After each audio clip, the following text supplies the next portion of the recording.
Hi all. Today I'm going to share a neat little trick for beefing up ambient synth lines with a tuned resonant reverb. This is something that I've been doing for about a year now, and I think it's about time that I share this with you so that you can start applying it to your own creations and sound design processes.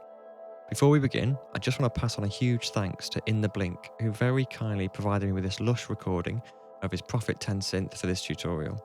If you go and take a look at his channel below, you'll find some really beautiful recordings which I found very inspiring over the last week or so. I'd absolutely recommend that you do that if you're at all a fan of ambient electronic music or any of the subgenres within that term. Thanks so much, Seth, for getting this recording to me so quickly. It's just going to be perfect for this video and I really do appreciate it. We'll take a very quick listen to Seth's recording, both before and after applying this resonant reverb technique, and then we'll just dive straight into the how-to of this effect.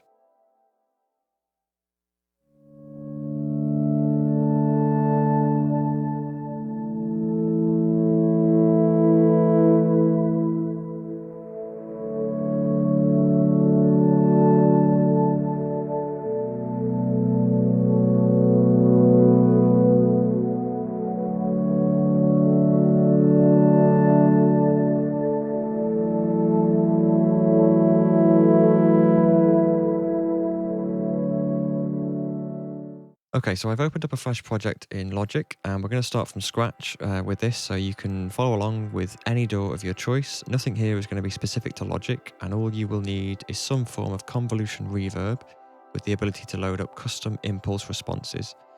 Now, if you're not sure about any of that, basically a convolution reverb and impulse responses are a method of modeling reverb characteristics based on an existing audio file, or in this case what's referred to as an impulse response file. Typically, this process would be used by an engineer, maybe to capture the character of a reverb in a real-world environment, and then have this reverb character translate to a virtual reverb, which can then be applied to, let's say, a track inside a DAW via a reverb plugin.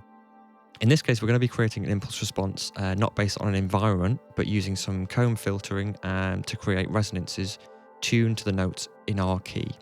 So the first thing we need to know is the key of our music, and in this instance, Seth has provided me with the key of A major.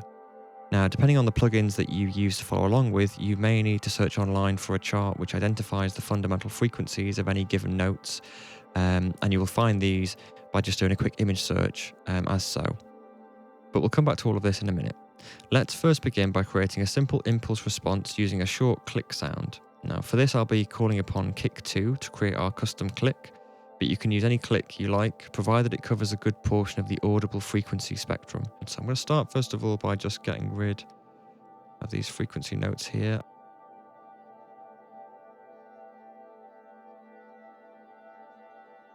Okay, and then we just want to shorten this click as well. So I'm going to bring it down to 50 milliseconds. You can hear there, it's just a click sound. The next step then is going to be to apply to this kick a comb filter. Now, I'm using for this tutorial Melda Production. They've got a suite of free plugins here which you can download from their website. I'll put a link down below for this. And within here, we're just looking to use their M-Comb plugin. So within the M-Comb plugin, what we're looking to do is to use these the frequency knob and the feedback knob to try and create a long resonant tail off the back of our click or our impulse response, what's going to be our impulse response. We'll keep the frequency as it is and we'll just turn the feedback up. All the way through this, we're going to be using the feedback level of about 98%. So now if I just play this sound just with this comb filter over the top with a frequency of 100 Hertz, you'll notice a resonance around that frequency. Now, we could load this up, we could export this as an audio file and we could load it into a convolution reverb straight away. I'm going to skip that step because you're going to get to see me do that with the finished thing anyway. But all to really note here is that this is just creating an audio file, so it's just a click with a comb filter.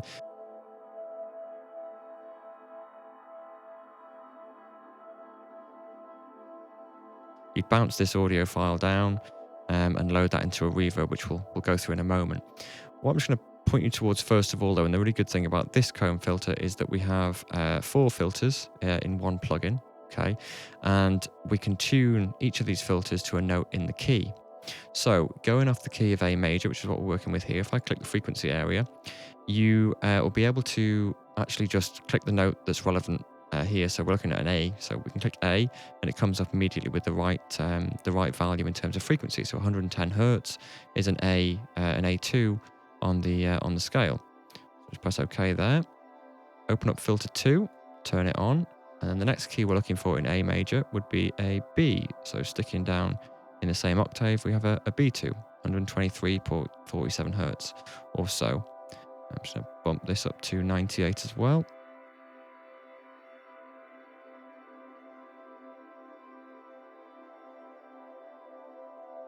So we've covered here with one plugin the first 4 notes in our scale. This is where there's a slight problem then now, because I could put a second comb filter plugin down in my chain here, and I could then cover the remaining 3 notes of the scale, which in this case is E, F sharp, and G sharp. But of course, the problem with that is that you're going to have these plugins that are going to be in series, and we want them to be running in parallel so that the end product is not being doubly resonated. How we do this quite simply is just to split things up into buses, really. So I'm going to take my, this is my click channel, I'm going to take it and route it to bus 1 and bus 2. Okay, we can turn off the stereo out because we don't need that to be going out anywhere clean. And I'm just going to drag this comb filter over to the first bus. Okay, so bus 1 is responsible for the first 4 notes that we've just programmed in based on our key of A major. So another M-comb filter on bus 2 will give us access to another 4 filters. So we're going to just pick up here with the note E. So we want an E3, which is 164.81 hertz. Again, popping that in to the feedback.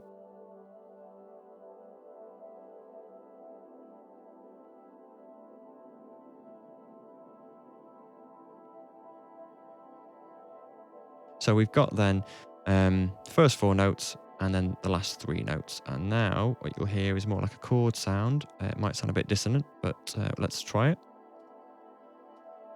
It would help if I turned up my routing. Okay. What I'm also going to do is just apply a cheeky little bit of reverb here as well. Just because I've been trying this for a few months now, and I like the way it sounds with it being really washed in reverb. So I'm just applying 2 versions of Native Instruments Realm or Room, however you say it, I never know. And I'm just putting the mix up to 100%, so it's going to sound a lot more washed in reverb. Okay. Right, now what we want to do then, we've kind of finished with this really. We want to just export this now as an audio file.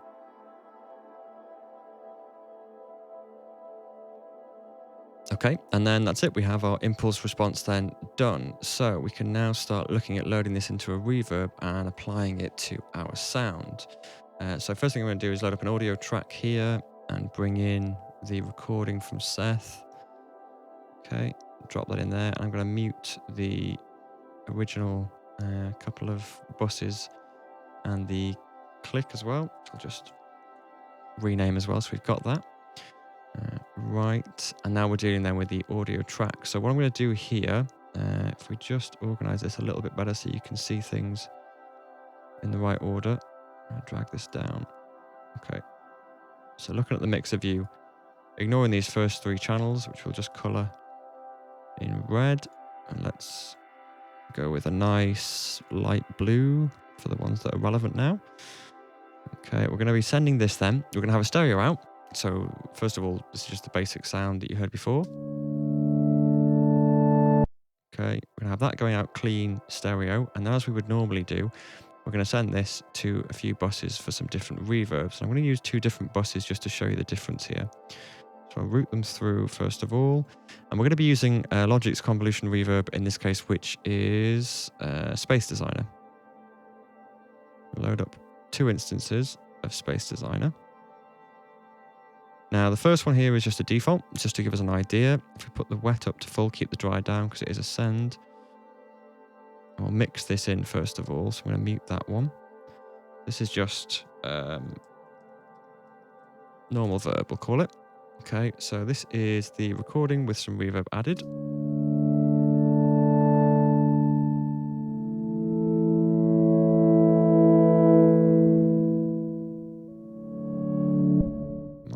hear it there, but we might just pick a more obvious reverb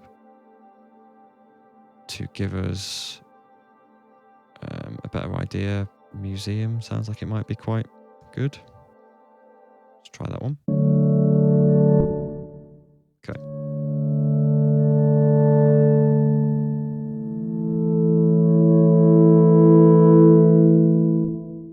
Okay, so just a synth line with some a healthy dose of reverb on there. If we were being strictly kind of professional about this, we could just roughly roll off some of the low and some of the high end to get a more focused reverb that doesn't muddy up a mix. But that's fine for now. I don't want to dwell too much on that. Where we're going to go into here then is the Space Designer. Let's have a look at loading in a custom IR. So we come up here in Space Designer, click on this drop-down box and load IR. See it's been loaded in here. Turn the wet up, keep the dry down. And straight away with this one, you should notice it'll be a lot louder because it's resonant, but you'll notice quite a large difference between this new reverb, which I'll just retitle here, and the normal reverb. So I'll take the normal reverb off, just play it dry, and I'll bring in this new custom IR that we've created.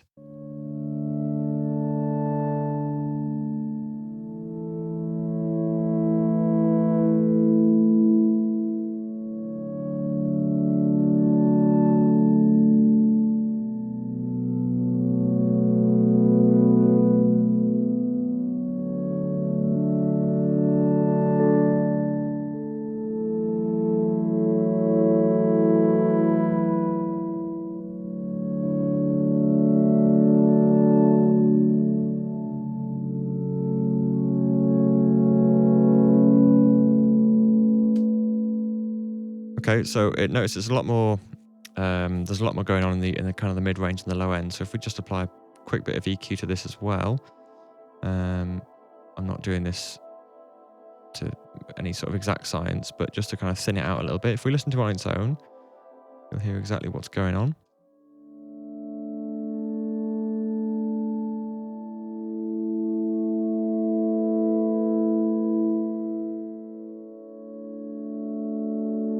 And it's kind of a cool effect because in itself, that sounds more to me, not so much like a reverb channel isolated, but more like a synth that just has maybe had some reverb applied to it, because the resonance that's coming through sounds so, it almost makes it sound like there's a dry element to the sound. If you compare this reverb isolated to the normal reverb, just play this again for you.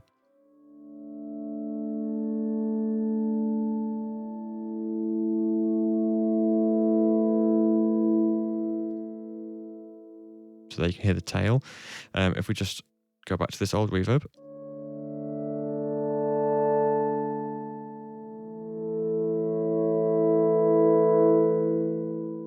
So that one's sounding much thinner and also a little brighter as well, actually. And that's why we maybe need to modify this resonant reverb slightly more to get a better result. But already you can see there's quite a distinct difference. That's what's important to note at this point. There's quite an obvious difference in the way the two sound. So how can we get this a bit brighter then? We come back really to editing the impulse response. It's a bit of a cumbersome way of doing it, but I think when you get it right, it really does pay off, and it does really create like quite an amazing sound. So I do think it's worth it. So how would we do this? Well, one thing we could do is if we just mute all these for now and go back to where we were with our impulse response for a moment, okay? Opening up the comb filters, the obvious thing for me would be to change some of these frequencies. So what I mean by that is, let's maybe leave the as it's an A major, let's leave the key of A where it was, the note of A rather, but let's try moving some of these around. So we could take the B note here, and rather than having it right next to the A, we might want to look at resonating any Bs that occur an octave up. Okay, so we'll just change that.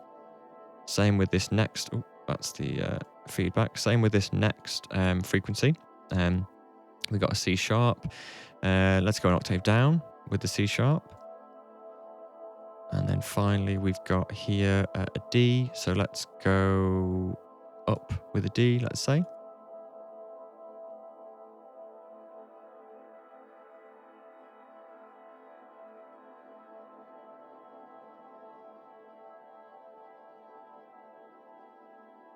So there we go. Made a few alterations there then across those. Let's just listen to how that's sounding. Still pretty hideous, but that's fine, a bit dissonant. Let's just quickly bounce that down. I'll call this alternate. Okay, and then let's come back then to our resonant reverb. I'm going to mute these initial tracks. Going back down then to our synth line and our resonant reverb, which is going to load up Space Designer again and reload the new IR, which is this tutorial alternative version. Okay, and let's just go ahead and hear how that sounds. And it should sound a little bit brighter on certain keys.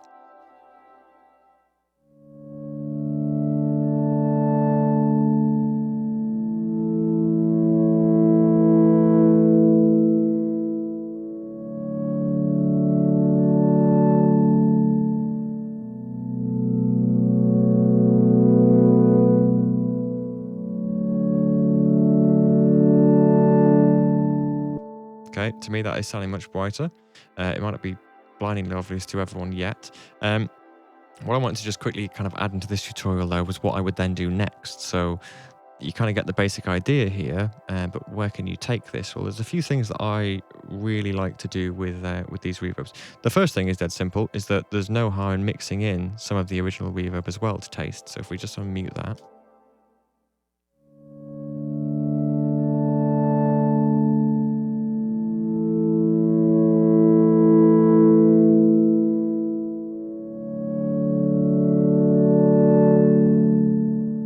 Just have a situation there where both reverbs are complementing each other. So just to play them without the dry signal. This is the resonant reverb on its own.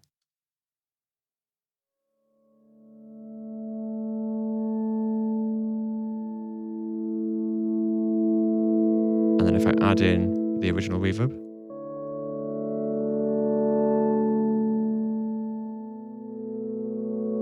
You're now kind of getting this cool mix of still the brighter, unaffected reverb, but with this resonant, longer tail, more kind of fuller sounding, or at least they sound fuller together, but this resonant reverb mixed in there, so they kind of complement each other quite well.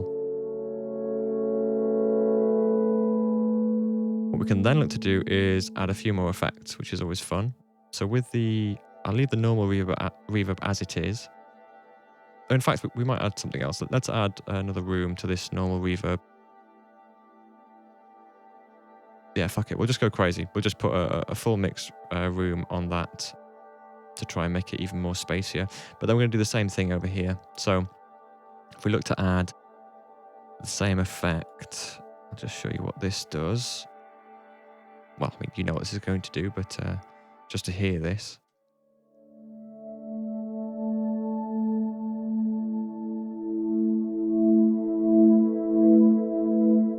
So instantly much more kind of angelic, if you like.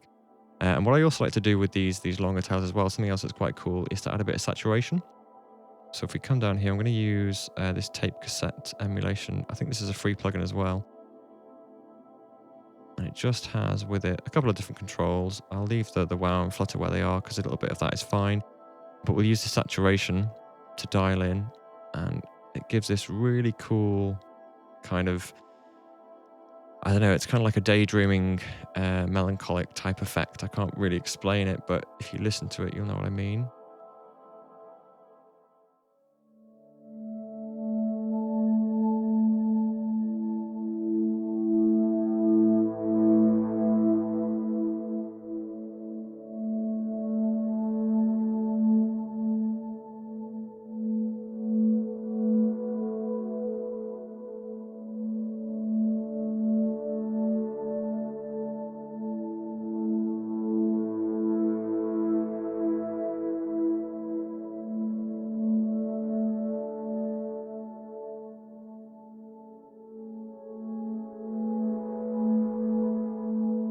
There we go. Which on its own sounds kind of cool, but when you mix that in as well,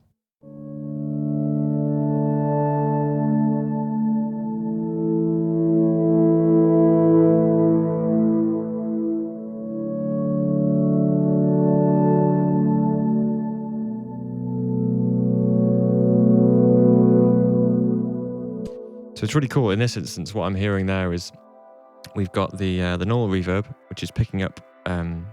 It's kind of highlighting to me some of the really high end of the original recording, and kind of having that, you know, spill out over time like a reverb, like you'd expect a reverb to. But then you've also got these longer, lower resonant tones that are kind of decaying over time, and with the saturation, they're just adding a whole different kind of level of texture to the sound, and it's very quickly becoming quite a complex sound with really just a few steps. What I'm going to do is I'll probably experiment a little bit more with this piece. I think, you know, one of the things you could do is you could take these notes that we've repositioned and you could go another octave higher again, maybe. And yeah, that'll basically be it, guys. So this is the final product. I'm going to switch to it right now. I hope you've enjoyed this. I hope you find it useful. If you've got any questions or comments, please put them down below, and I'll do my best to get back to you. Thanks for watching.